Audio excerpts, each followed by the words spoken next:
Estamos dando início a mais um estudo aqui no Instituto de Cultura Espírita do Brasil, um Instituto de Estudos Avançados do Espiritismo. O sonho, a formulação, a criação de Deolindo Amorim, presidência de honra Jorge Andréa, junto a todos os demais luminares que trouxeram o ICEB ao ponto em que ele esteve e certamente voltará a estar no campo, na constelação das instituições que falam de Espiritismo, de Evangelho de Jesus. Mestre querido, nós aqui estamos ainda uma vez buscando o teu auxílio, a tua paz, as tuas vibrações. Desce, mestre querido, tua mão de fluidos generosos, de abundância de misericórdia, por sobre todos que estão agora atravessando duras provas e expiações no planeta que tão amorosamente diriges. Nós, mestre, ao te agradecermos nesta hora, ainda te rogamos, abençoa esses nossos irmãos. Guarda-nos a todos na tua paz e na tua luz. Desce ainda uma vez a tua bênção por sobre o ICEB, por sobre todos nós que em ambos os planos de existência estamos aqui reunidos em teu nome para estudar as belezas de teu Evangelho, as belezas do desvelamento da verdade ao longo da história da humanidade.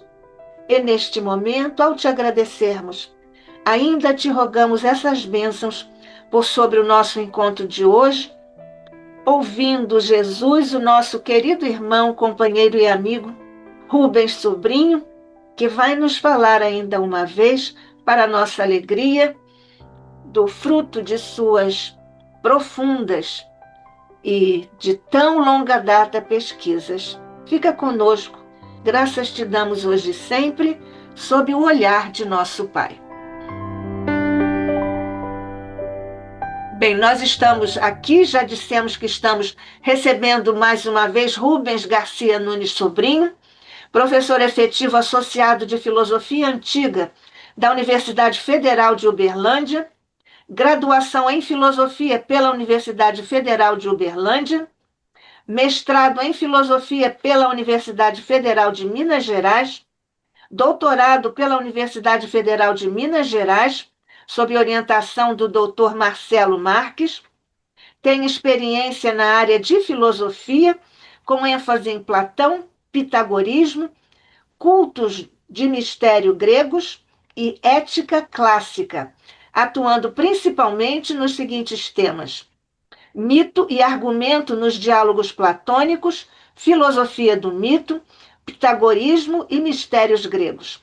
É coordenador do Núcleo de Estudos em Filosofia Antiga da Universidade Federal de Uberlândia, coordenador do Grupo de Pesquisa Ciência e Espiritualidade, membro da Sociedade Brasileira de Platonistas, assina o livro Platão e a Imortalidade da Alma, pela editora da Universidade Federal de Uberlândia, é autor de vários artigos acadêmicos, pós-doutor em filosofia, é o mais qualificado para nos falar sobre Leon Denis, lê línguas antigas como grego e latim, sua especialidade é Platão, que conhece com tanta profundidade.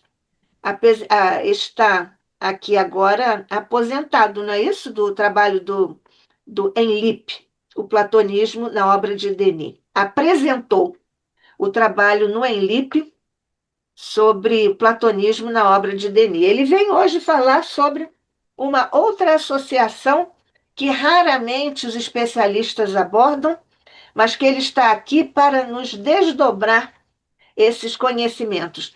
Rubens Sobrinho vem hoje nos falar sobre Leon Denis e a filosofia grega. Somos todos ouvidos, agradecendo mais uma vez a sua presença aqui, ô Rubens. Muito obrigado, Nádia. Obrigado, Carlos, a Rosa Rita, a Leia, que estão presentes. Muito valorizo a minha a apresentação. Bem, para falar de Leon Denis, é um autor que ele atravessa diversas obras filosóficas e correntes filosóficas, muitas vezes de maneira crítica, mostrando a insuficiência das filosofias para aplacar ou amenizar as angústias humanas ou para atender às aspirações humanas mais elevadas. Denis critica também a educação do seu tempo, as religiões estabelecidas, né, as religiões dogmáticas, e em diversas obras ele menciona os gregos. Na obra Depois da Morte, ele faz um apanhado de revelações sucessivas através da sabedoria antiga, né? Ele começa com a Índia, o Egito, e passa pela Grécia. E na Grécia, ele foca sobretudo na figura de Pitágoras, Sócrates e Platão. Curiosamente, nem Denis, nem Kardec mencionam muito, o Kardec não menciona nenhuma vez em nenhum dos seus escritos, das suas obras, nem na Revista Espírita, em nenhum volume, o nome de Aristóteles. E Leon Denis o faz apenas para usar o Aristóteles como uma fonte doxográfica acerca de Pitágoras. Mas ele não fala da filosofia de Aristóteles. E isso é um ponto curioso. Aristóteles era um empirista, praticamente um materialista. Só não digo que ele fosse materialista porque na sua metafísica há uma concepção de Deus, né? Mas tirando isso, mas por outro lado ele fala muito dos pitagóricos e sobretudo de Platão. E Platão, a meu ver, sempre, embora tenha reformulado completamente, após a morte de Sócrates, ele esteve entre os pitagóricos durante muito tempo, e as suas obras refletem o seu pitagorismo. E eu poderia começar a falar da influência de Platão, do influxo de Platão nessa obra do Leon Denis, que é extremamente filosófica, apontando a questões metafísicas. Mas algo me fez tratar de um tema que nem o Platão tratou de maneira sistemática, como um tema sistemático nas suas obras, ele apenas apresenta em várias passagens a questão do mal. E Leon Denis tem nas suas obras muitas reflexões acerca da questão do mal, especialmente no problema do ser, do destino e da dor. Mas nas outras obras ele é sempre muito coerente, né, nas suas obras. E então eu decidi começar a falar dessa correlação de um platonismo em Leon Denis, não de um viés metafísico ou de uma reflexão acerca do estatuto da realidade, ou nem mesmo da reencarnação, da transmigração.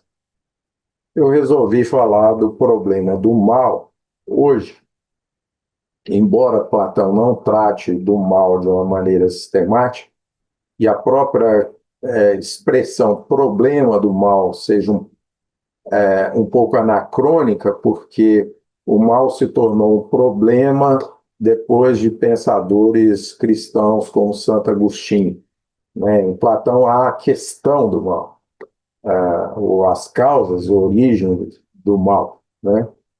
Que na filosofia moderna, esse tipo medieval, moderna, esse tipo de reflexão é chamado de teodiceia. Bem, isso faz parte de um arquivo, de um artigo não publicado. Eu tenho muitos, transcrevi para slides esse artigo, e obviamente nós não teremos tempo de falar tudo, mas talvez eu apresente a concepção de Leon Denis fazendo comentários, embora eu não, os slides relacionados a Platão, eu não posso examinar a fundo todas as passagens em que Platão trata da questão do mal. Então é isso, né? Teodiceia é esse termo que os pensadores, a partir da Idade Média, os modernos, se referem para abordar a questão do mal, o problema do mal. Bem, segundo Conan Doyle, né, menciona que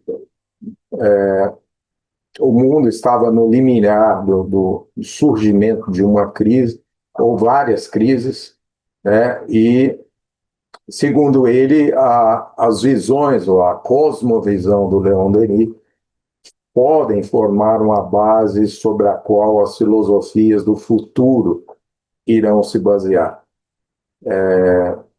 Isso é muito importante, né? E Leon Denis afirma no Grande Enigma: cada alma é uma irradiação da alma universal, né? A alma tem uma centelha gerada por essa alma universal, um eterno foco. Nós, segundo a expressão que ele usa, nós somos seres irradiantes, nós emitimos vibrações e radiações, né? Não obstante isso, essa origem, né, cósmica, universal da psique humana, nós ignoramos, né, a causa dos nossos males. Qual seria a causa, a origem do mal? Então, o que esse filósofo do Espiritismo afirma é que ele compara Sócrates a Jesus e nomeia Sócrates entre os grandes beneméritos da humanidade, mas no Ocidente, na Grécia, sobretudo, a origem estaria entre os pitagóricos, né?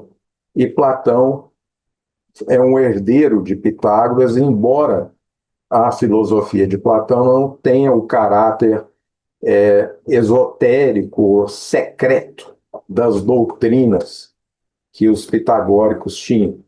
Então, os cultos de mistério gregos e as doutrinas pitagóricas eram envoltas em segredo, encriptadas, por assim dizer, em símbolos para que ouvidos profanos indevidamente não tomassem conhecimento da doutrina secreta, né? Sócrates foi condenado à morte por causa da sua atividade libertadora e sua exortação para que nós nos voltássemos para a interioridade, abandonando valores exteriores. Sócrates nada escreveu, e ele exortava, né, que cada um tivesse o cuidado de adotar um gênero de vida virtuoso, e ele chamava isso de cuidado da alma. O único bem humano seria esse, né? Então, Sócrates dizia que tinha uma missão de fazer com que cada homem, o ser humano, obedecesse o preceito délfico que ele ressignificou, do conhece-te a ti mesmo. E a verdadeira ciência, segundo o mestre grego, era a ciência do amor, começava por esse autoconhecimento. Mas aí entra a questão do mal físico, né? Como é que ah, nós podemos refletir acerca da experiência aparentemente inerente à condição humana, que é a do sofrimento, e como é que nós lidamos, então, com essa reflexão? Será que o mal é apenas ignorância, ou resultado da ignorância? Qual é o sentido do conhecimento com as ações que nós devemos ter e fazer, né? O conhecimento intelectual, muitos interpretam que Sócrates dizia que bastaria apenas conhecer o que é a virtude intelectualmente para praticar o bem. Mas isso não é assim, né? Isso é uma interpretação apressada e superficial do que o Sócrates diz. Os animais são ignorantes, não obstante eles sentem como nós e sofrem, né? Mas eles não transmitem essas informações para a sua descendência. Por que, então, que o sofrimento, a dor, parecem ser indissociáveis da vida biológica, né? Qual seria a razão? Segundo Denis, o universo é um palco, um espetáculo, cujo drama é a ordenação da matéria promovida por uma inteligência universal, uma inteligência cósmica. Nós poderíamos dizer uma consciência cósmica. Platão, então, defende que o universo todo é permeado por uma espécie de consciência a qual cada alma individual está ligada. Isso é bastante, essa visão do Leon Denis é bastante semelhante à de Platão. Como os pitagóricos diziam, né, tudo é harmonia e números em matemática. Se o cosmos é regido por leis harmônicas, e se tudo que existe, existe por efeito de uma causa e nada do que existe, existe sem causa, essas leis e causas naturais podem explicar todos os fenômenos. Então, daí se infere que nada no universo é sem propósito. Aquilo que é aparentemente caótico e desordenado, na verdade, numa visão muito ampla e complexa, envolve um desígnio inteligente. Tudo converge para a inferência de que há uma inteligência soberana. Diz o Denis, fonte eterna de toda verdade, de toda sabedoria e de todo amor. Inteligência a qual nós, de alguma maneira, temos uma centelha. Essa centelha permitiria, segundo Platão, garantiria uma inteligibilidade dessas leis universais, leis cósmicas, pelo fato de nós termos essa centelha. Então, essa correspondência entre uma ordenação cósmica, né, do macrocosmos e do ser humano como um microcosmos, esse é um tema pitagórico que o Platão mantém. E o Leon Denis reafirma. Né? Nesse palco, né, de causas e de agentes, operam todos os fenômenos, todas as transformações materiais. Mas a força, diz o Leon Denis, é apenas um instrumento, e a matéria é apenas um molde, uma vestimenta para a ação dessa inteligência. Então, a matéria, bem, depois do Leon Denis, particularmente a partir de 1926, o Einstein estabeleceu a correspondência de matéria e energia, mas ele já intuía isso com muita clareza, né? E Platão também afirmava que a função dessa inteligência cósmica, que era divina, é inscrever ordem no caos, ordem na desordem. E ordem, do ponto de vista grego, implica em beleza. A própria palavra cosmos significa uma beleza bem ordenada. E, segundo o Leon Denis, a força não é a lei. Cega e sem guia, ela não poderia produzir a ordem e a harmonia no universo. Isso é muito pitagórico, né? Porque o universo, as leis universais, elas não são só matemáticas, mas elas são também harmônicas, ou seja, há um viés musical nessa ordenação. Não obstante toda manifestação, se leis inteligentes regem os fenômenos, elas são fruto de uma consciência. E essa consciência, essa inteligência que perpassa todas as coisas, descortina as leis que regram a natureza. Segundo Leon Denis, no topo da escala das forças aparece a energia mental.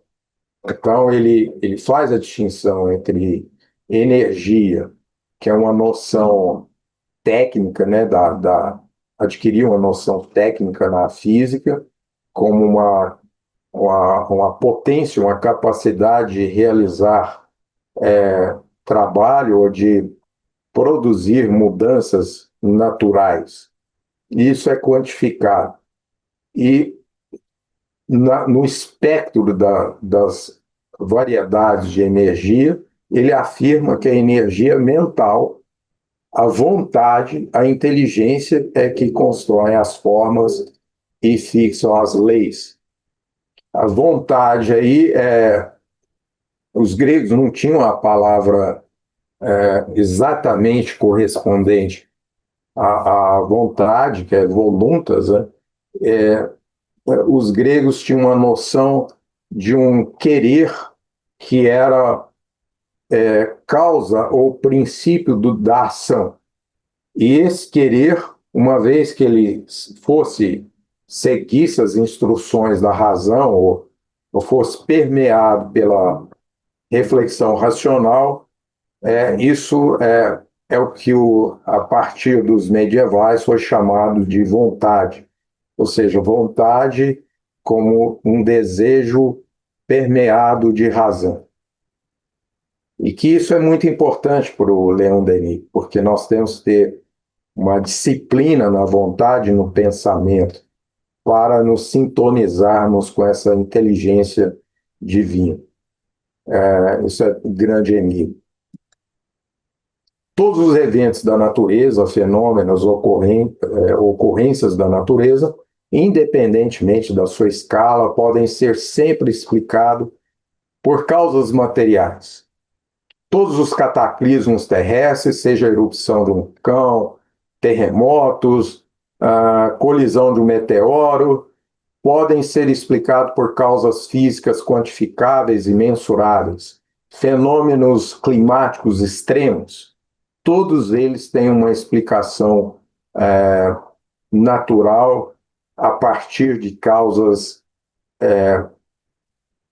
físicas quantificáveis ou verificáveis. Mas essas causas que remontam todas à troca de forças, né? Forças que a física discrimina quais são, 4 forças, e transformam a energia, são causas secundárias. E Platão diz isso textualmente em obras tardias, em que ele vai falar da sua cosmologia, como Timeu e as leis. Então, existem para Platão 2 tipos de causas, né? As causas que ele chama de necessárias, causas sem as quais nenhuma causa seria causa, e as causas que ele chama de verdadeiras, e essas são inteligentes. Então, Platão confronta a causalidade inteligente com a causalidade física. A ordem e a constância das leis sugerem que a causalidade primária da inteligência. Os físicos não se questionam acerca do o porquê que há certas conservações, como a conservação da energia, e isso funciona como uma lei. Eles simplesmente descrevem e dizem que isso é assim porque é, né? A função do cientista é descrever, inferir as leis para fazer previsões e quantificações. Essa inteligência suprema, sendo uma consciência cósmica, causa de todas as causas, e é o mesmo que Platão diz nas leis, por sua vez, rege os fenômenos cósmicos e confere unidade a todas as coisas. Então, a condição de possibilidade para que existam leis físicas regulares, para que exista isotropia, ou seja, que as leis se comportem sempre do mesmo modo em qualquer ponto do universo, e que essas leis sejam sempre estáveis e constantes e sempre ligadas ao mesmo tipo de causa, para Platão e para Leon Denis, isso é a expressão dessa consciência, dessa inteligência cósmica. Então, todos os fenômenos são movidos por forças.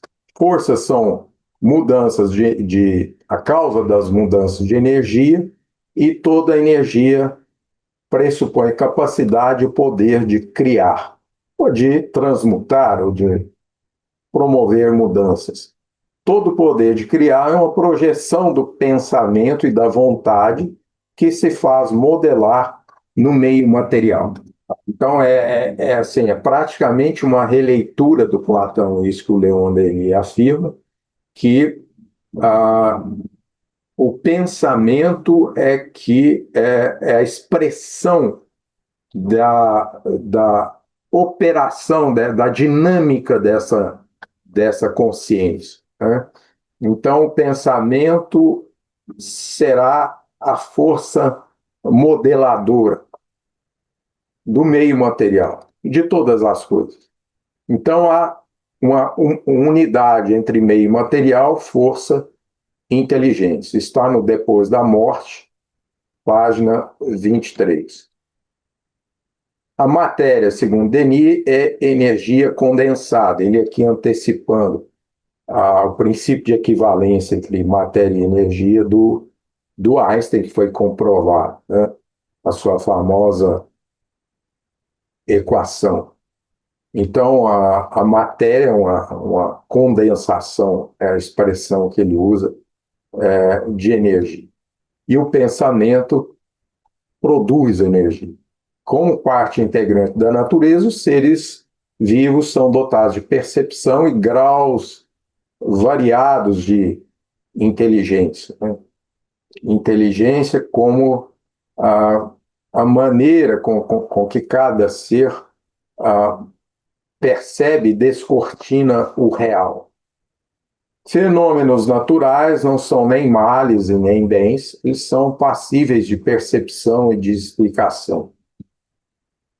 O que faz com que eles sejam julgados males, como um cataclismo, uma catástrofe, fenômenos naturais desastrosos, é a percepção humana, né? O modo como o ser humano lida com essas intempéries e o sofrimento. Então, esse mal, né, o mal natural, implica a expressão da sensibilidade biológica. Por outro lado, a dor física é consequência da sensibilidade. E o problema do ser, do destino, da dor, ele diz que o homem, como todas as coisas, está sujeito à lei eterna que permeia a natureza. Platão fala a mesma coisa. A alma em Platão não é sobrenatural. Ela é natural porque ela faz parte da natureza e ela está inserida na causalidade natural. Embora ela tenha uma causalidade própria em função do livre-arbítrio, ela está no âmbito da causalidade natural. Mas o corpo biológico, né, é a condição primeira para que o homem perceba a si mesmo como eu, né, a,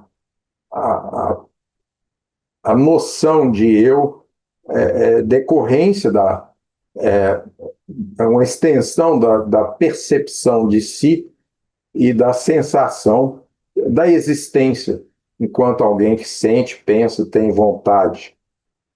Mas é parte da natureza, ao mesmo tempo parte diferente dela, em razão da liberdade da sua vontade. A sensibilidade, então, modela esse centro de ação que configura a personalidade. Mas a alma deve emancipar a inteligência e os sentimentos da percepção sensível para adquirir essa consciência depurada do espírito, uma consciência ampliada, que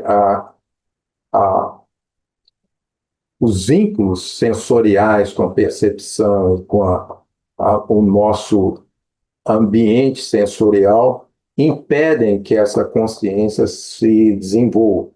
Então é preciso um esforço para que a alma emancipe, né, essa inteligência. Exatamente, Platão diz a mesma coisa, né? Quando ele confronta o conhecimento advindo das sensações e nomeia isso como opinião, e nomeia o conhecimento como ciência, somente aquilo que pode ser apreendido ou compreendido pelo pensamento, independentemente das sensações. Então, é muito semelhante. A gradativa libertação dessas faculdades do espírito em relação às sensações resume o desafio da alma rumo a essa pureza do pensamento, da vontade, dos sentimentos. Mas qual é a força que impulsiona a alma nessa trajetória grandiosa? Né? O que motiva a alma para superar a cada conquista, a cada passo, a cada fracasso? O que a motiva a ampliar as suas faculdades, os seus dons e rumam à felicidade duradoura? Leon Denis nos esclarece: só a resistência permite o desenvolvimento da força. Então, a força ela não é estimulada e, por conseguinte, nenhuma capacidade humana, nenhum potencial humano latente pode desenvolver-se ou realizar-se se não houver algum tipo de desafio ou de impedimento. Só os obstáculos motivam a continuidade do movimento. Então, é necessário, para que o espírito se desenvolva, que ele se defronte com desafios. Esses desafios serão o aguilhão que o motivarão a desenvolver os seus talentos, os seus dons recônditos, mas que devem se realizar. Só as dificuldades estimulam o engenho da superação. Está muito ligado com a ideia de evolução de Leon Denis, que não é uma evolução puramente biológica ou material, e também do que ele chama de progresso, que não é o progresso material, físico, mas é a evolução o desenvolvimento, a ampliação da consciência humana. É a força de gravidade que engendra o desenvolvimento das asas dos pássaros e a aspiração ao voo das aves. É o vento tempestuoso que enrijece o tronco da gameleira, assim como é a tempestade que prova a habilidade do marinheiro. Bem, o Platão afirma algo parecido, mas a filosofia que mais tematiza sobre as adversidades, sobre o, as dificuldades da vida, o sofrimento, é o estoicismo, né?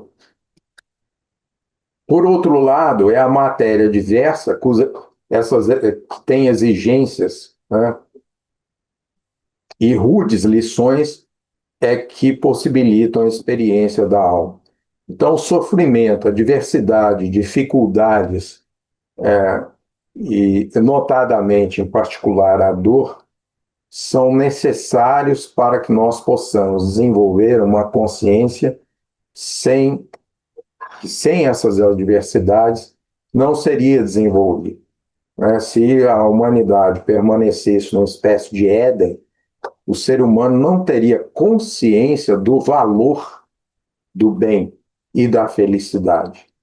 Somente as adversidades, somente o sofrimento, somente as dificuldades, as mais variadas, é que nos dão essa dimensão para aquilatar o valor e o mérito do bem e da felicidade.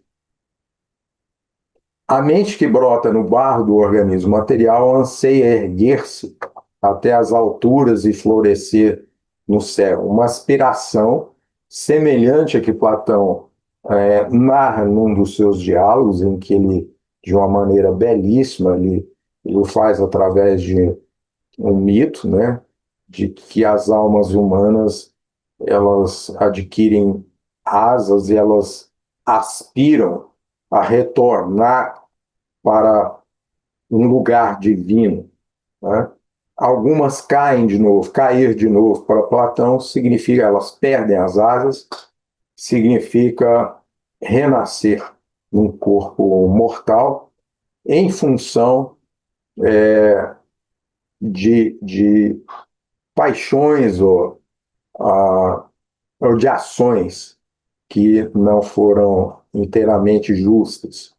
Então, quando a alma perde as asas nessa metáfora platônica, ela, ao cair num corpo, reencarnar, ela guarda uma melancolia, uma aspiração por uma condição que ela já teve.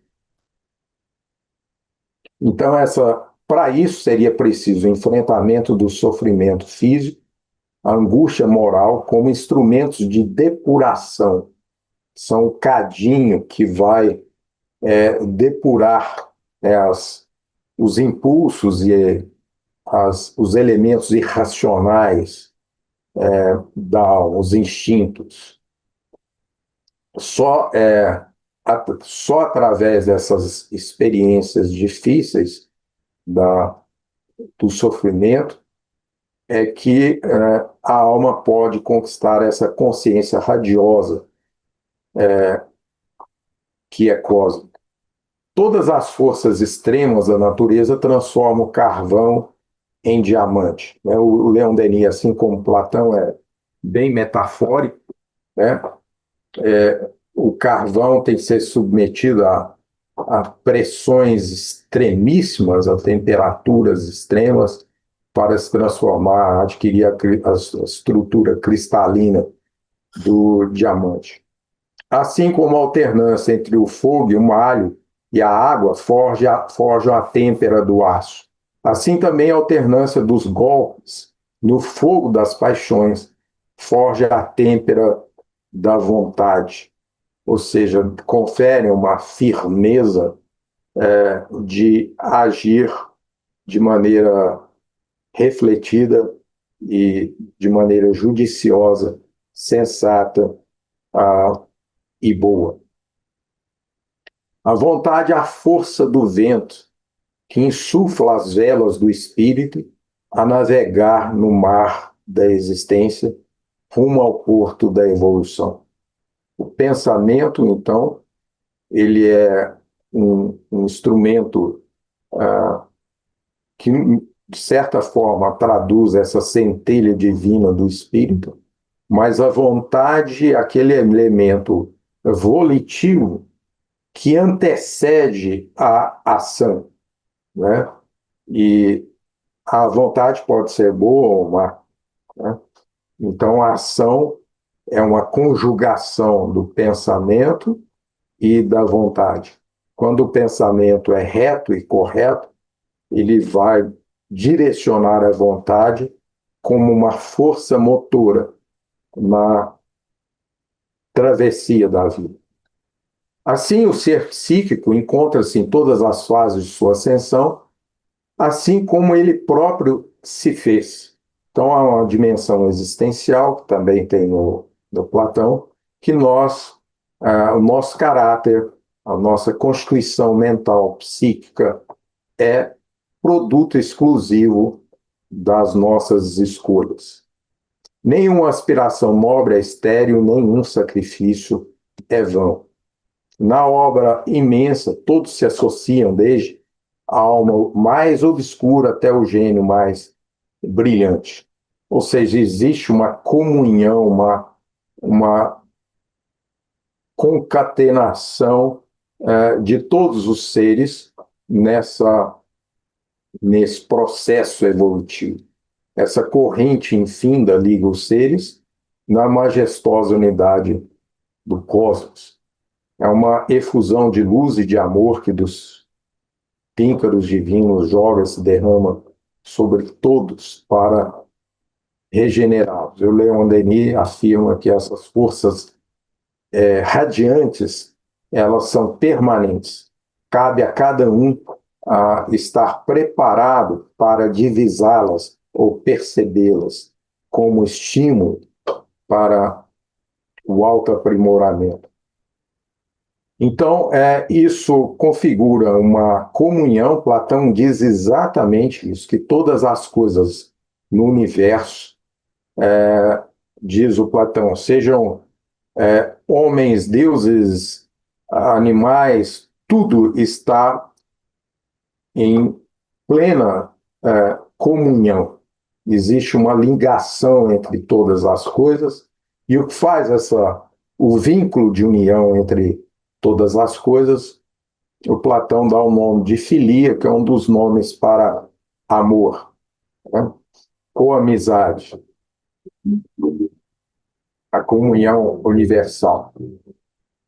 Então, a tarefa do homem no mundo pode ser resumida nesse esforço de desenvolver a inteligência, essa consciência, de ampliar a sua consciência a partir das sensações primárias. Nessa trajetória, ao mesmo tempo em que consolida e conhece acerca de si, né, quem ele é, o ser humano deve emancipar a consciência gradativamente das forças impulsivas, violentas, irracionais das paixões. Nessa ampliação, o homem compreende que tudo se dirige a uma finalidade única. Isso é uma tônica entre Sócrates, Platão e até Aristóteles, né? É preciso, Aristóteles, inclusive, vincula a finalidade ao bem supremo, o fim, que é o aperfeiçoamento contínuo do ser e da realização de todos os potenciais humanos. Ao compreender que essa harmonia divina, né, ela concatena, conjuga todos os seres numa espiral infinita, isso aqui eu poderia falar de espiral, porque tanto os pitagóricos como Platão, né, relacionavam a beleza cósmica das leis com o que é chamado de curva áurea, mas não vou falar disso. A consciência, então, se liberta dessas forças egoísticas, presas aos instintos sensoriais, né, da individualidade, se reconhece nessa unidade, nessa comunhão universal. Está no depois da morte.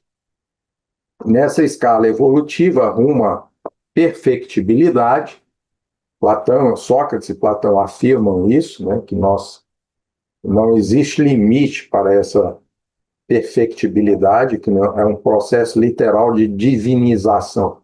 A consciência se vê presa das sensações até que ela tenha força para superá-las. Assim como a inteligência preside todas essas mudanças naturais através de leis, assim também a consciência do eu atravessa mudanças físicas em muitos corpos e vidas. Platão diz o mesmo, que é necessário renascer muitas vezes para que nós possamos nos libertar dessas cadeias, dessas paixões violentas e adquirirmos uma consciência ampla acerca de uma realidade que só pode ser compreendida pelo pensamento. Nesse processo multimilenário, o homem aprende a dar significado para a dor e a fazer escolhas. O mal moral, o mal que diz respeito ao agir humano, num contexto com outras pessoas, representa a sujeição da escolha e da vontade ao domínio das paixões instintivas, em 3 planos: o psíquico, o epistemológico e o prático, ou seja, na forma do vício, da ignorância e do crime. De um ponto de vista geral, o mal, diz o Leon Denis no Depois da Morte, é um estado transitório associado às condições de inferioridade do nosso mundo e dos seres que nele habitam. Ou seja, o mal, inclusive os males de cataclismos ou acidentes naturais, diz respeito à nossa condição espiritual. O mal moral, que é o mal que diz respeito à ação humana com relação a outros seres humanos, é consequência da liberdade, que, visando obter vantagens aparentes, escolhe a satisfação imediata de apetites, escolhe seguir os instintos e escolhe ignorar o imperativo do conhecimento e da evolução rumo ao aperfeiçoamento, ao bem. Enquanto oposição à lei divina, Leon Denis afirma, junto com muitos filósofos cristãos, que o mal é uma ilusão, uma sombra da própria consciência de quem o pratica. Então, seria o mal moral como privação ou ausência do bem. Então, todo sofrimento, todas as dores humanas são uma maneira distorcida de perceber a realidade, um efeito de contraste, um efeito aparente de uma mentalidade materializada imersa nos sentidos. Isso é interessante, porque Platão afirma que não só os prazeres, mas também a dor são a causa dos males. Porque a dor, Platão se refere à dor que aprisiona, a dor que impede uma visão ampla do eterno. Então, isso seria um tipo de mentalidade materializada e as implicações disso são muito grandes. Isso implica que espíritos já evoluídos ou não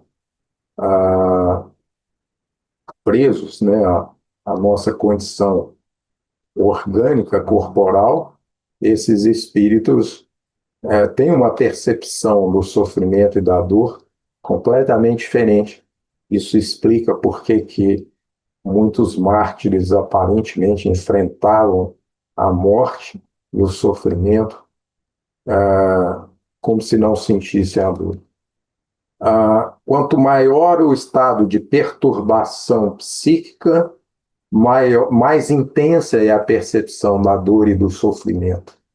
Então, o sofrimento como uma expressão da condição espiritual, tanto Leon Denis como Platão afirmam isso. Então, o mal, nesse aspecto, seria relativo e passageiro. Passageiro porque depende da nossa condição humana.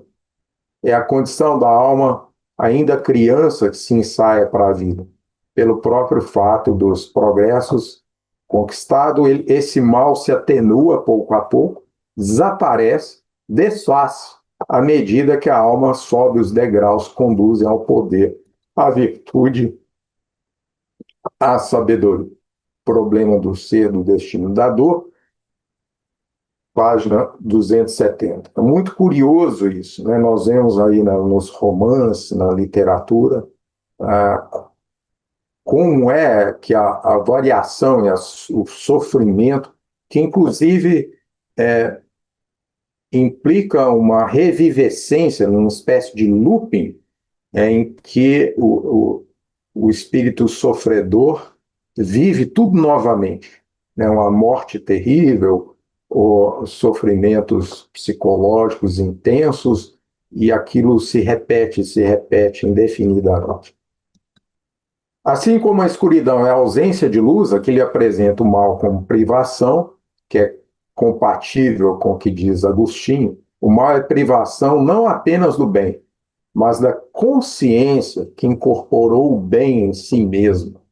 Então, é uma ausência de uma consciência que ainda não se desenvolveu, consciência do bem, do amor, e nesse sentido, interpreto eu, é que o Sócrates dizia que ninguém erra porque quer, mas erra por ignorância.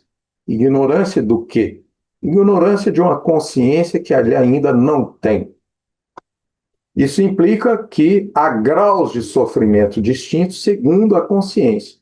Espíritos elevados não vão sofrer da mesma maneira que espíritos ordinários, como nós sofremos. Aqueles cujos olhos são habituados às trevas experimentam a grande aflição quando, subitamente, são expostos à luminosidade intensa, ao passo que aqueles que possuem olhos condicionados à luz do dia podem se adaptar sem dor à escuridão. Veja como é curioso isso, né? O Platão diz exatamente isso no mito da caverna, em que um prisioneiro, habituado a trevas, a um mundo ilusório de sombras, escravo, ele é escravizado, ele é explorado, ele é liberto por alguém, ele não se liberta sozinho, ele, quando volta os olhos para a luminosidade, ainda com a luz fraca, ele sofre e sente dores. Quando ele sai da caverna, ele fica completamente cego. De modo análogo, a consciência obscura experimenta grande sofrimento quando confrontada consigo mesma à luz das verdadeiras causas da vida e da ignorância. Então, a ampliação da consciência não pode ser súbita, não pode ser uma iluminação súbita. Ela é resultante de um longo processo que pressupõe muitas vidas para que essa amplitude de consciência se desenvolva. A consciência se identifica com o bem, né? Por outro lado, sequer registra a dor física ao modo do organismo vivo, ainda que eventualmente escolha retornar ao mundo e adaptar-se à escuridão da existência corpórea. O Platão fala a mesma coisa, né? Aquele que se libertou das correntes, das amarras, das ilusões, de um mundo de sombras, de trevas, e consegue apreender toda a vastidão da verdadeira realidade, encarar a causa da vida no orbe terrestre, que é o Sol, com muita dificuldade, nem assim ele fica numa espécie de nirvana. Ele sente a necessidade, por compaixão, e a palavra que o Platão usa é compaixão, de voltar e libertar os seus companheiros. Então, existe essa opção daqueles que tiveram essa iluminação, de que socorram os que ainda estão nas trevas. Mesmo quando associado ao corpo, A mente do espírito purificado é livre e independente dele. Diz o Leon Denis que o mal é a medida da imperfeição do mundo e dos seres. É a consequência inevitável da escolha e da ação. É a sombra da liberdade do espírito e um estado transitório de sua evolução. E há uma conjugação aqui do mal moral, o sofrimento físico, o sofrimento moral, psicológico, com a imprevisibilidade das intempéries, dos cataclismos, dos desastres naturais, que são inerentes ao nosso planeta, ao nosso mundo. E esse mundo é um mundo adaptado à nossa condição. Então não existe, segundo Denis, um mal real, mal absoluto no universo. Em toda parte, a realização lenta e progressiva de um ideal superior, em toda parte, a ação de uma força, de uma potência, de uma causa, que mesmo nos deixando livres, nos atrai. Então existe o que ele vai chamar de forças radiantes, estão sempre nos atraindo, né? É preciso que nós desenvolvemos a sensibilidade para elas. Em toda parte, o grande labor dos seres que trabalham para desenvolver em si, à custa de imensos esforços, a sensibilidade, o sentimento, a vontade, o amor. Problema do ser, do destino da dor. A dor, então, seria um efeito natural de um gênero de consciência ainda preso aos sentidos corporais. Platão afirma a mesma coisa, que o filósofo deve superar a dor, no sentido de que aquele que está na perspectiva do eterno reconhece que todo sofrimento é efêmero, é um instante na eternidade. A dor é efeito inevitável da identificação do eu com a exterioridade. A causa é o predomínio das paixões e dos apetites sensíveis. Mas ela é um estímulo, ao mesmo tempo que uma consequência inexorável da nossa configuração desejante, racional, apetitiva. Ela é um estímulo para a mudança da mente, da percepção, da inteligência e da ação. Verdadeiramente só se conhecem, saboreiam e apreciam os bens que se adquirem à própria custa, lentamente, penosamente. E o bem só é reconhecido como tal porque ele é a expressão plena do valor. E nós só damos valor se tivermos uma contraposição com estados relacionados às dificuldades, ao sofrimento. Diz Denis, para merecer é necessário ter penado, lutado, sofrido. Isso é muito próximo do que diz Platão e também estoicos, como o Lúcio Ameu Sêneca. Para gozar da abundância é preciso ter conhecido as privações. Para apreciar a claridade dos dias é mister haver atravessado a escuridão das noites. A dor é a condição da alegria, o preço da virtude, e a virtude é o bem mais precioso que há no universo. Virtude, para Platão, significa agir bem, promover o bem, visar o bem, eleger o bem como fim, como escolha, por amor. O bem é o objeto de um desejo especial que Platão nomeia como amor. E a virtude ela se relaciona como o bem-agir. E os platônicos relacionavam bem-agir com a própria felicidade, que é a vida plena de sentido e significação. Só a alternativa forçada entre o prazer e a dor pode criar as condições para a educação da alma. Só o discernimento entre experiências e sentimentos opostos na sucessão de recompensas e penas, pode justificar a escolha livre e a decisão responsável pelo bem.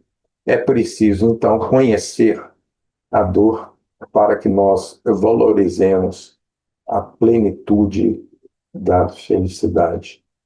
Só a compreensão das causas da dor física e moral configura a experiência da evolução da consciência e possibilita essa educação psíquica. Se desde a gênese do aparecimento do gênero humano a dor é indissociável da existência, se desde sempre a dor é identificada com o mal, já constitui imenso progresso para todo aquele que sofre ter a convicção inalienável de que o prêmio da dor é a sabedoria humana. E a sabedoria é aquilo que nos confere todos os critérios mentais, racionais para o bem agir, para escolher o bem. Mas Leon Denis não se resume ao mal individual, né? Graças às noções das vidas sucessivas, ao mesmo tempo que as responsabilidades individuais, as responsabilidades coletivas ou sociais aparecem mais distintas, ou seja, a noção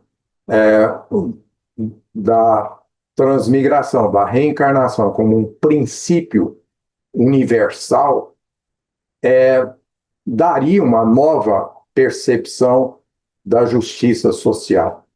Há em nossos contemporâneos uma tendência a transferir o peso das dificuldades para as gerações vindouras, não assumindo as responsabilidades, por exemplo, com o meio ambiente, né?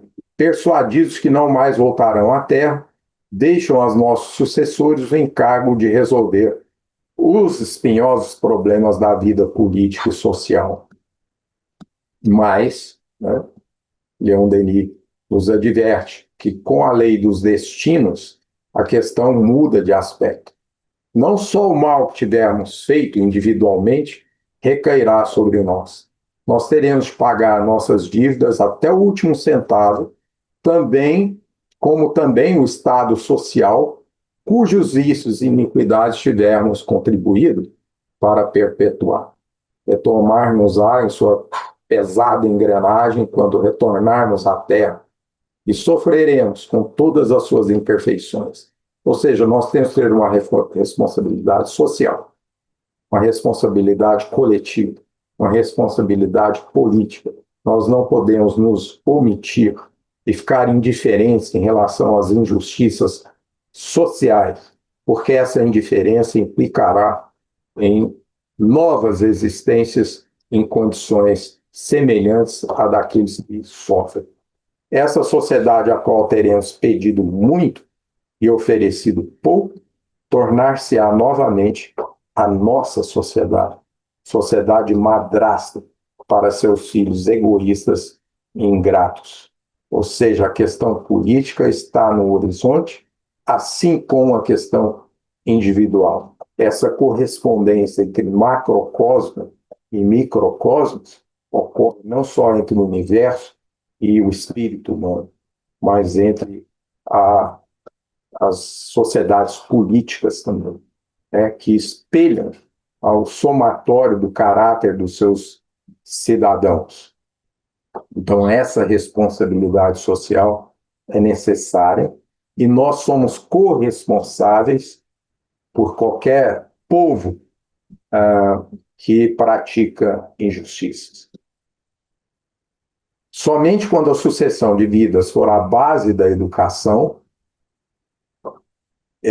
ou seja, ele defende que a reencarnação seja a base da educação. A tolerância e a benevolência se disseminará. A consolação e a esperança substituirão a maldade, a revolta e a exploração. Bem, aqui eu começaria a falar de Platão, mas mostrando que essa correspondência do que diz Leon Denis é tão estreita que não pode ser coincidência. São espíritos afins. Não pode ser, simplesmente não pode ser coincidência.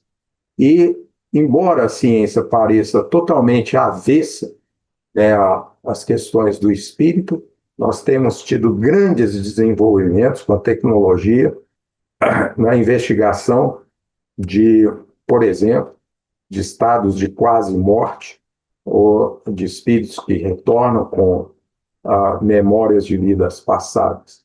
E apenas para ilustrar que academicamente, né, do ponto de vista acadêmico, pelo menos os europeus, se não ainda no Brasil, mas na Europa, né, a questão da reencarnação é um objeto de pesquisa assim, acadêmica séria. Essa é uma obra em espanhol, infelizmente nós não temos em português, que trata, reúne artigos, uma obra de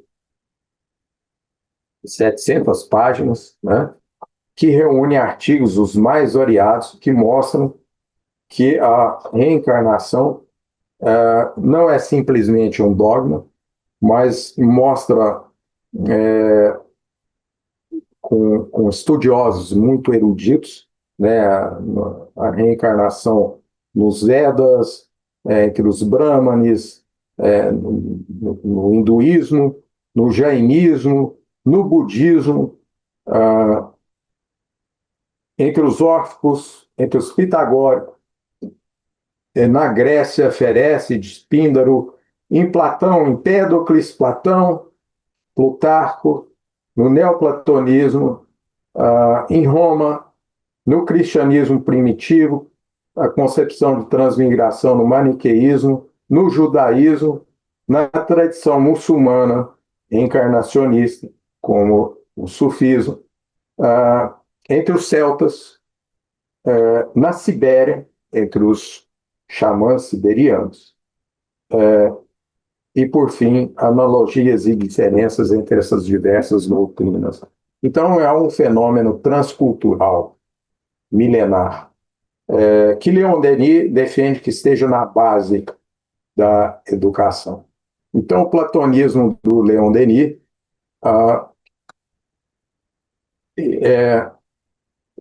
salta aos olhos. Salta aos olhos, eu poderia falar de metafísica, da metafísica platônica, da concepção da estética, né, de Leon Denis, a filosofia política do Leon Denis, em que ele critica a política, ele critica socialismo, o marxismo, o comunismo, o capitalismo nascente e toda forma de materialismo, né? Eu poderia discorrer sobre vários aspectos filosóficos, desde a teoria do conhecimento, a ética, de forte inspiração platônica. Mas hoje eu quis falar do mal, porque diante de tantos desastres, diante de tanta violência, né? Violência individual, do crime que se dissemina hoje com os instrumentos da tecnologia, mas também a violência do Estado, que impede que um direito fundamental do cidadão, seja ele qual for, é de receber uma pena proporcional aos seus delitos, né? Então, esse direito tem sido negado. Por isso eu quis falar do mal, e Leon Denis é uma fonte excelente de reflexão. Então, eu agradeço a atenção e eu vou parar por aqui, porque nós não teríamos tempo para examinar todas as passagens de Platão, são totalmente congruentes, quase com a sobreposição a essas afirmações que eu selecionei do Leon Denis. Com nosso agradecimento, lamentando que o tempo tenha trabalhado contra nós, conspirando para você não falar com detalhes dos recortes platônicos, mas isto virá em alguma oportunidade. Vamos pautar isso. Quando você falou lá no início, quando você falava do Platão ser herdeiro de Pitágoras e tal, depois você falou da consciência e tudo, e falou da inteligência cósmica. Você tem aí alguma suspeita ou a mesma convicção de que ou de que esta é pelo menos uma semente da quântica? Sim, né, sim, e não por acaso o Werner Heisenberg estudou grego para ler o Tineu do Platão. Opa! E ele tem um livro traduzido para o português, inclusive. Eu não sei se existe edição recente, mas é possível encontrar edições antigas na, em selo virtual. Se chama Física e Filosofia. Nesse livro, o Heisenberg apresenta essas intuições platônicas como precursores da física quântica. Isso para nós fica assim bem delineado, bem anunciado, né, para nós, né? É um campo extremamente complexo, né? Existem teorias da consciência hoje que são transdisciplinares, que abrangem a psiquiatria, mas também a física quântica, teorias da consciência baseadas na mecânica quântica. É preciso que haja um conhecimento especializado. Eu tenho até um aluno que é psiquiatra que está querendo estudar essas coisas, mas um mundo que está se descortinando novo. Ao mesmo tempo, Rubens, ao mesmo tempo você fala tanto de inteligência e depois de consciência, depois haveria de te perguntar sobre as aproximações conceituais entre inteligência e consciência, ou não, mas inteligência e logos. Então, a palavra que Platão usa para descrever o papel dessa consciência, eu emprego consciências no sentido anacrônico, porque é um anacronismo. O Platão usava a palavra nous. E na antiguidade tardia, inclusive, né, os pitagóricos tardios, como Porfírio, Jâmblico, escreveram a vida de Pitágoras, né, e outros, né? Todo o neoplatonismo, neopitagorismo usa a palavra nous, o hermetismo também, nas tradições antigas. E nous, eu prefiro traduzir por inteligência, não no sentido específico que lhe deu e conferiu a psicologia moderna, né, como a faculdade de aprender ou de compreender, mas inteligência no sentido bem mais amplo. Por isso, eu emprego a palavra consciência, porque as pessoas não entendem de maneira equívoca, ou seja, o fato da palavra ser interpretada num sentido psicológico atual, né? Então, consciência é mais apropriado, que é o que o Platão queria dizer. É uma consciência divina, o artesão do cosmos, embora ele não fosse totalmente onipotente, não era antropomórfico, a função dele era ser uma consciência que ia modelar o universo. Autores contemporâneos, né, têm essa visão de um panpsiquismo, né, como algo necessário para se contrapor o materialismo, uma visão científica materialista. Por isso defende a necessidade de uma consciência cósmica. Terminou? Sim. O Anaxágoras também usa, aliás, o Platão usa a palavra nous, né, ou conceito nous. Em Anaxágoras, você consideraria que esse nus, mente, seria um, digamos, uma aproximação ao que nós entendemos como Deus? Sim, assim como em Platão, né? Uhum, Só que o Platão disse que o Sócrates ficou desapontado com Anaxágoras, porque quando, em vez de explicar que a inteligência, ou esse nous, era a causa do bem, do porquê as coisas são como são, porque isso é o bem ou o melhor, que o universo é o melhor possível.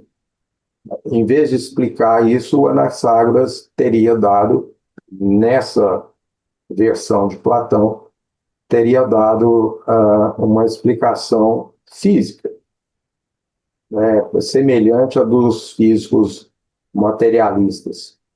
Mas eu não sei até que ponto que o Platão é justo com Anaxágoras, assim como ele não foi justo com os sofistas, né, que ele acabou com eles. esculhamba completamente os sofistas, mas os sofistas eram disseminadores, eles promoviam a ascensão social que não existia. Então, eles divulgaram, eles eram iluministas. Então, Platão não foi totalmente justo nem com os sofistas. Eu não sei se isso aconteceu com Com Anaxágoras. Anaxágoras. Bom, eu confesso meu amor por Anaxágoras, mas enfim, vamos lá. Eu acho que ele foi um precursor, assim como Pitágoras foi, né? Uhum. É, eu anotei aqui, agora só Deus entende, eu acho. É, quando você falou de emancipação da inteligência e alguma coisa da alma, mas eu não consigo ler nem o que eu rabisquei aqui. Então fica prejudicada essa questão.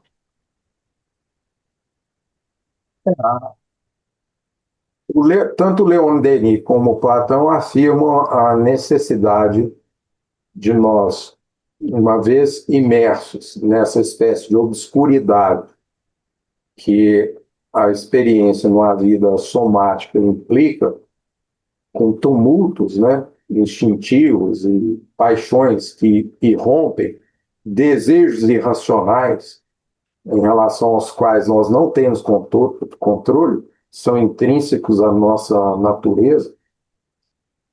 Platão mostra a necessidade de buscar um equilíbrio, né?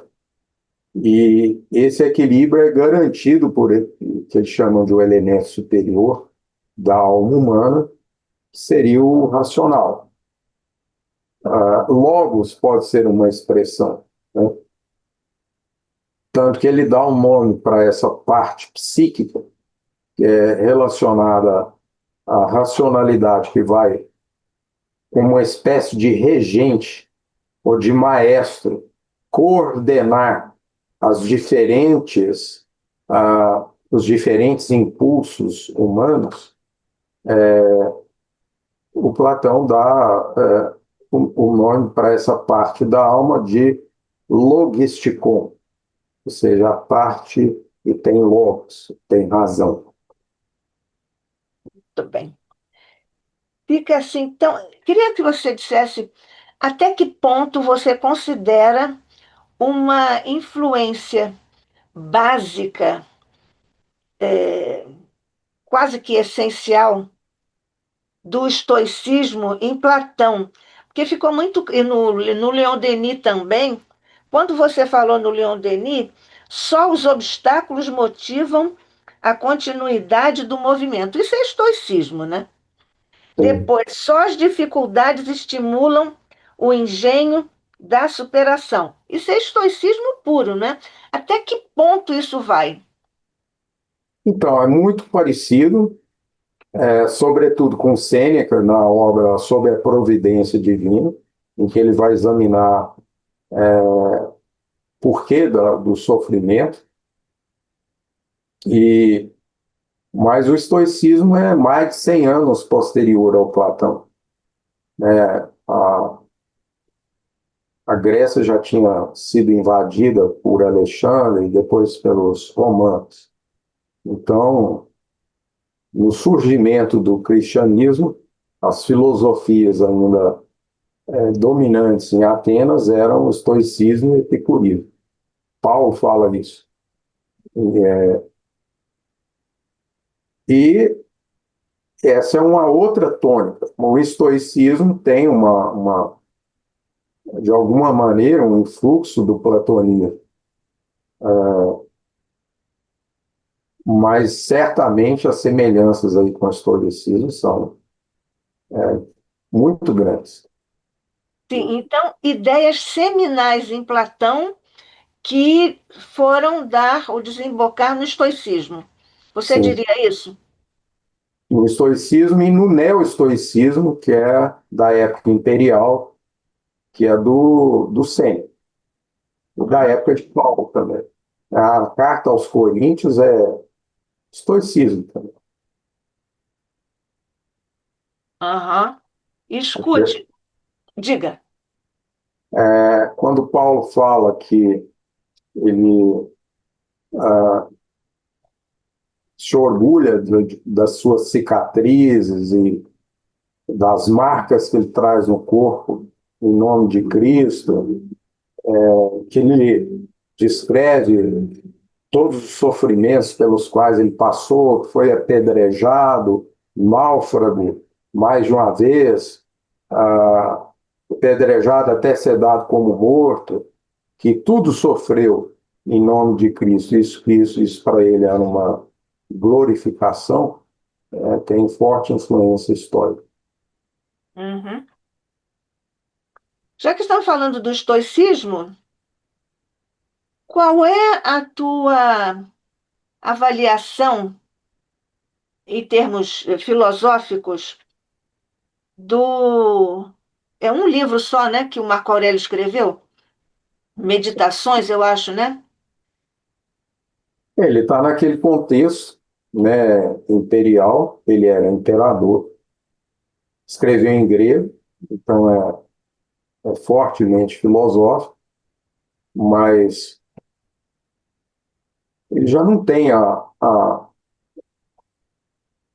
aquele viés dos neoplatônicos, né, que sempre procuraram conservar uma mística platônica, que Proclo, Plotino, Proclo e os neoplatônicos de maneira geral e os neopitagóricos, como Porfírio e Jâmbio. Então, Marco Aurélio ele recebe essa herança estoica, mas já não é tão, o viés dele não é místico ou platônico. O estoicismo romano defendia o suicídio, por exemplo, que em situações honrosas que era melhor morrer por si mesmo do que pela espada de alguém desonrado.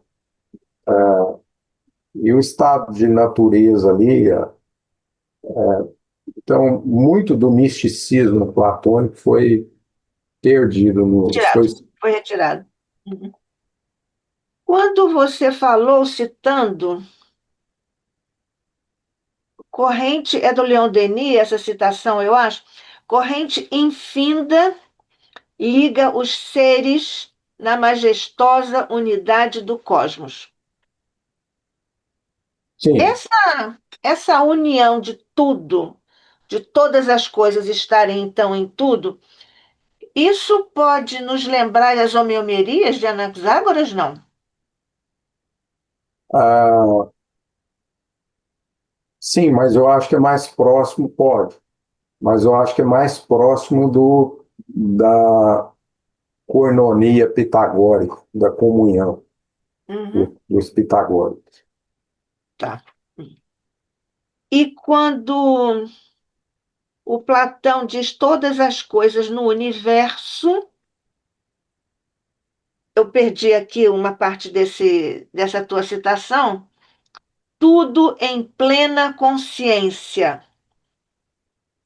Também aqui a gente pode sentir ou pressentir a, a lei de interconectividade da quântica?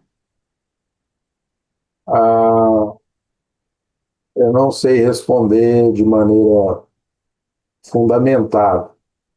Eu pressuponho que sim, mas a referência do Leon Denis era, sobretudo, a filosofia grega, né? Platão e pitagórica. Mas ele estava ali inserido no meio de que a radioatividade já estava sendo descoberta.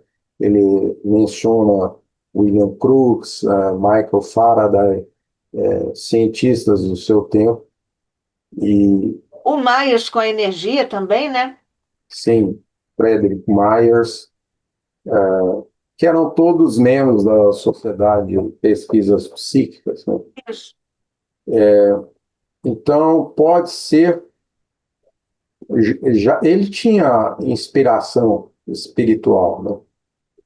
Eu acredito que sim, ele estava já prenunciando o surgimento o desenvolvimento da física Interconectividade. do infinitamente pequeno. Eu acho também, o Rubens, que muitas dessas ideias que os próprios autores, os filósofos assumem, elas têm uma ligeira, uma carga de não consciência, mas aquilo vem para eles, como uma espécie de antenas da Sim, sua época, com certeza. né? Com certeza. Então, por isso que agora nós podemos pressentir essas coisas da interconectividade, da quântica, né, no pensamento desses heróis do pensamento ao longo do tempo, né? Mas é uma coisa bem, bem E isso também interessante. no pensamento oriental, né? Tem um físico quântico chamado Kaplan, escreveu um livro que ele vai falar dos gregos, né? O tal da física, Isso. né? E ele mostra como essas intuições no pensamento oriental também anteciparam o surgimento da mecânica quântica. E não por acaso, Pitágoras, Empédocles, Anaxágoras, Sócrates, Platão, estão ali, são praticamente contemporâneos de Confúcio, Lao Tse e Buda. Então, houve uma pleiade de espíritos que trouxe, em pontos diferentes do planeta, essas intuições.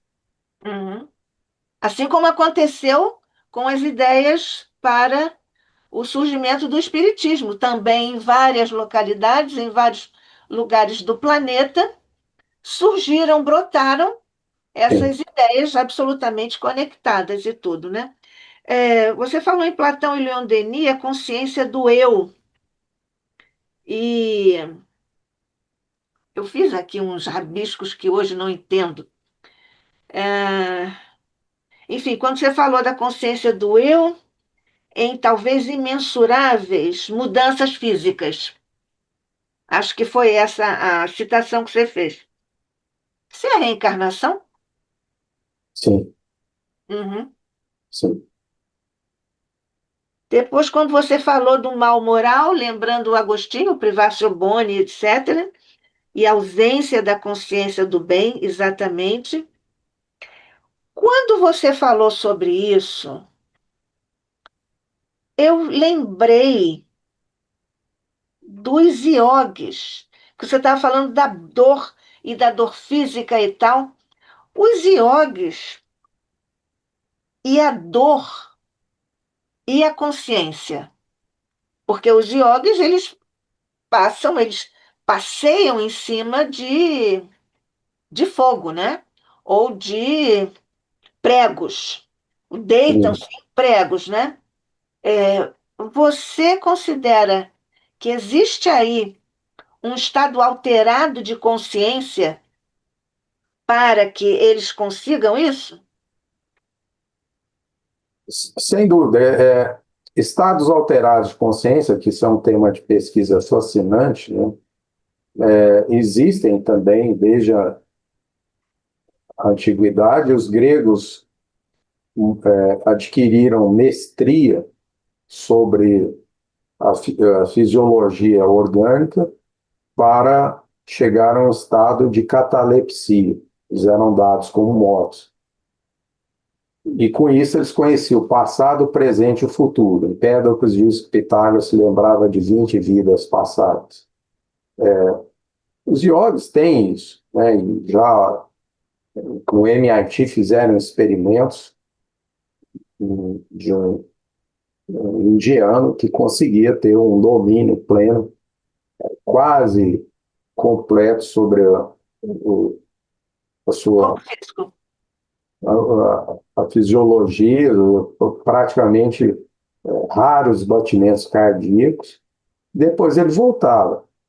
Existem, agora, essa mestria não necessariamente denota evolução. Sim, claro. São técnicas de domínio, de desenvolvimento, de controle. Sim. Tanto que aqui eles fazem exibição pública, né? Nem todos são exatamente espíritos evoluídos, mas que são estados alterados de consciência, sim, sem dúvida. Você falou do mal físico e falou do mal moral. E o mal metafísico? Ah, o Platão, em relação ao mal no sentido que seria mais positivo, ele diz que, como o universo tem corpo, para ele chama de corporal, ele seria, tem um elemento material.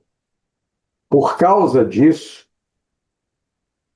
existe uma variável relacionada ao acaso, ao fortuito, ao acidental, ao imprevisível, porque é material.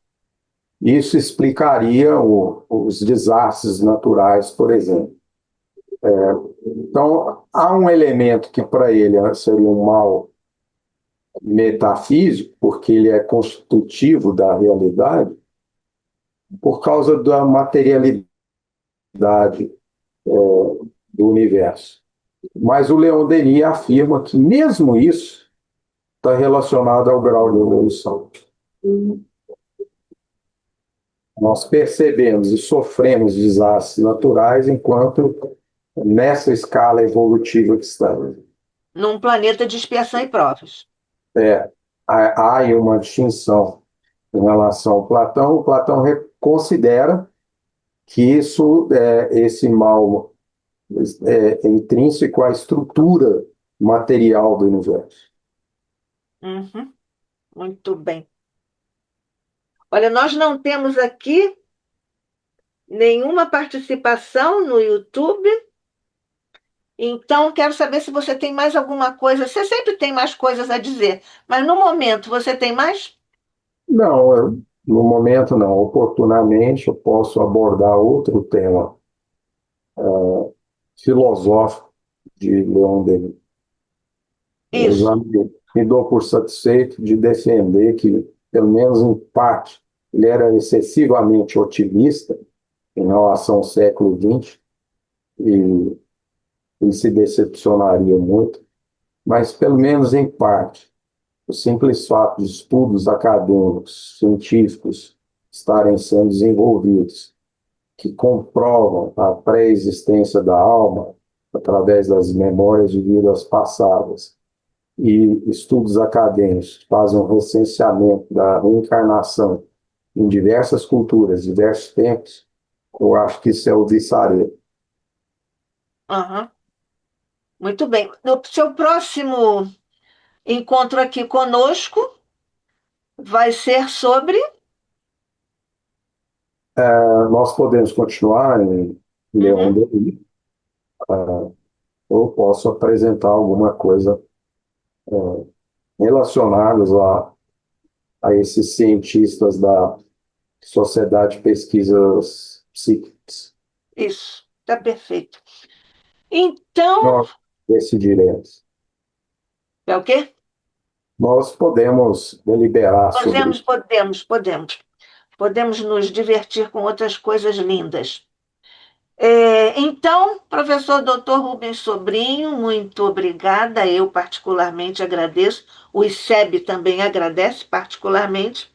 Mais um encontro com as suas pesquisas, as suas conclusões e as suas elucubrações sobre esses temas tão profundos e que você busca em um desafio essas duas máquinas pensantes, no caso de hoje, Platão e Leon Denis, trabalhar essas semelhanças, porque é uma coisa muito apaixonante você identificar os pontos de contato no pensamento desses filósofos, espíritos, com tantos séculos entre Sim. as suas existências. É uma tarefa muito profunda e apaixonante. E nós agradecemos mais uma vez a você, Rubens, por estar aqui e vai voltar daqui a 2 semanas. Não é isso? Ok, Podemos então encerrar? sim. Sim. Agradeço pela oportunidade, agradeço pela atenção, todos os presentes. E muito obrigado por mais essa oportunidade de reflexão. Estudarmos no ICEB. Nós que agradecemos. Isso. Então, nós vamos agradecendo também, e daqui a pouquinho com a Rosa, para encerrar o nosso encontro, um brilhante e profundo encontro hoje, agradecendo a Rubens, ao coração de Jesus, de Maria, dos nossos mentores queridos, sob o olhar de nosso Pai. Vamos encerrar com a prece de Rosa Rita Martins. Nós hoje temos outra Rosa que está estreando aqui no ICEB, também é médica. Então vamos lá. Um beijo para as duas Rosas. Então vamos unir nossos pensamentos a Deus Pai, a Jesus, nosso Mestre, e agradecer a cúpula espiritual do ICEB, que nos mantém unidos nesse estudo e nesse aprendizado, e agradecer ao professor Rubens Sobrinho por esse estudo tão maravilhoso, tão completo, que nos faz pensar e vontade de reler tantos pontos que eu já anotei aqui. Então vamos agradecer por esses momentos de aprendizado, de relembranças de estudos passados, e que nós possamos continuar sempre com a ajuda do mundo espiritual, mantendo essas atividades do ICEB que nos ajudam na atualização do pensamento e de conhecimentos sempre. Obrigada ao professor por seu belo estudo, e com autorização dos protetores espirituais do nosso ICEB, vamos encerrar as nossas atividades de hoje. Graças a Deus.